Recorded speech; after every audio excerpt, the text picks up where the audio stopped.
Merci Madame la Présidente, Monsieur le Ministre, Monsieur le rapporteur.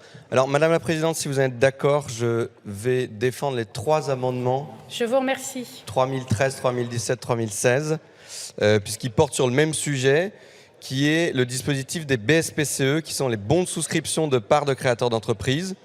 Alors vous savez que ce dispositif de BSPCE, il encourage les salariés à entrer dans le capital de leur entreprise et il leur permet de bénéficier de sa réussite financière. Il permet de rétribuer justement des salariés qui ont contribué à cette réussite et à la réussite financière de l'entreprise. Alors ces BSPCE, ils sont très importants dans la guerre des talents française et mondiale que se livrent nos entreprises innovantes, nos entreprises de nouvelles technologies et en particulier nos startups de la French Tech. Alors le premier amendement, le 3013, il porte sur un sujet d'équité devant l'impôt. Il étend le régime fiscal favorable des BSPCE, donc le PFU, le prélèvement forfaitaire unique, aux salariés ayant moins de 3 ans d'ancienneté et fait en sorte que les jeunes soient mis au même régime que les moins jeunes. Puisqu'en l'état, la condition de 3 ans d'ancienneté, elle pénalise les plus jeunes qui sont souvent ceux qui sont arrivés les plus récemment dans l'entreprise. Donc je vous propose d'enlever cette condition et de rendre l'impôt plus équitable. Ça, c'est l'amendement 3013.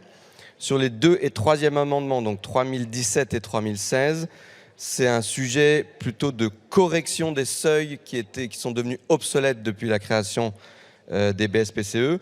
Donc le 3017, il vise à ouvrir le régime des BSPCE aux entreprises de plus de 15 ans, puisque actuellement, à partir de 15 ans, une start-up ne peut plus émettre de BSPCE. C'était peut-être utile au début, au moment où on a créé les BSPCE. Maintenant que notre écosystème de start-up de la French Tech s'est développé et a gagné en maturité, beaucoup de start-up approchent de ce seuil de 15 ans. Certains l'ont dépassé et vont être exclus du dispositif, ce qui va poser un certain nombre de difficultés. Donc je vous propose de porter ce seuil de 15 ans à 30 ans. Et ensuite, 3e amendement, le 3016, pareil, pour être sûr que les startups sortent du système de BSPCE quand ils sont détenus à plus de 75% par des fonds. Évidemment, c'est ce qui se passe naturellement au fur et à mesure de la création du développement d'une entreprise innovante. Il y a de plus en plus d'investisseurs qui rentrent dans l'actionnariat et au bout d'un moment, forcément, on dépasse 75%.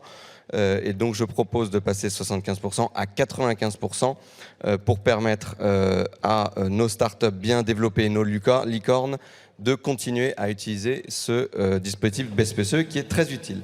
Merci madame. Je vous remercie.